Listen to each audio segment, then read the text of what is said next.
In Romania, a small dog was caught in a rainstorm. The dog was seeking shelter from the rain and the wind, but couldn't find any.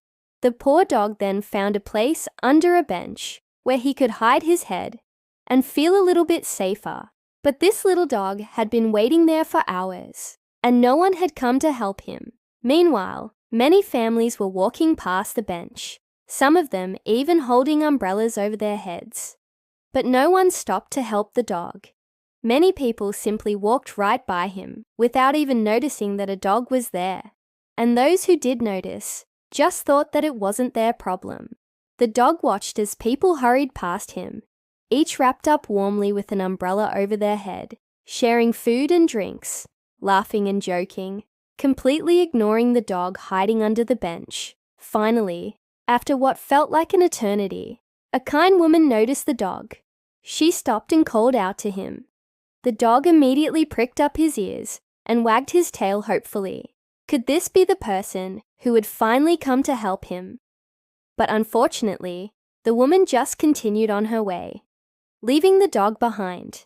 The dog looked downcast as the woman walked away. Had no one noticed him?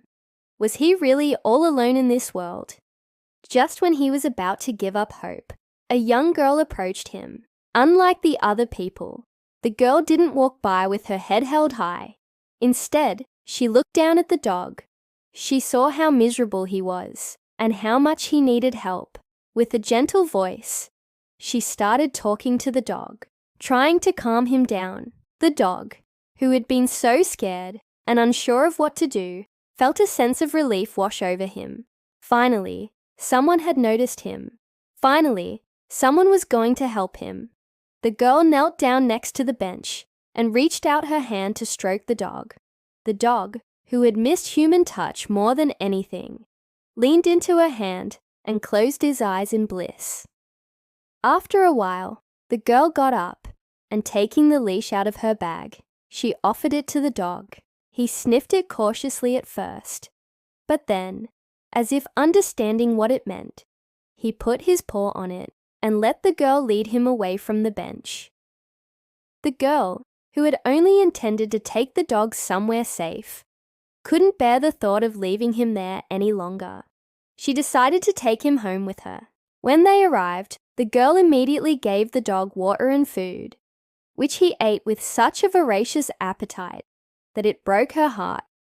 After the dog had eaten his fill, the girl took him for a walk. It was the first time in a long time that the dog had felt the warmth of the sun on his fur, and the feeling was so good that he almost forgot how cold he had been. The girl named the dog Lucky because she felt that he had been lucky to have met her. As the days passed, Lucky became a part of the family. He played with the girl and her friends, went for walks in the park, and slept on a warm bed at night. No one had ever given him so much love before, and Lucky knew that he would never forget it. One day, the girl and her mother were at home when they heard a knock at the door. When the girl opened it, she saw a group of children standing there. They were the same age as her, and they had come to play.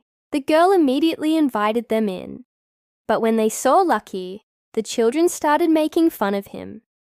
They said that he was ugly and that he didn't belong with them. The girl, who had never experienced such hatred, was shocked. Why did these children hate her dog so much? Before she could say anything, the children ran out of the house, followed by the girl and her dog. The girl tried to explain to them that Lucky wasn't aggressive and that he wouldn't hurt them, but the children wouldn't listen. They kept on running, screaming and making fun of Lucky until they were out of sight. The girl was upset, but she knew that she had to be strong for Lucky. If she showed him that she was sad, he would be sad too. So she put on a brave face and went back inside. She knew that her dog needed her now more than ever.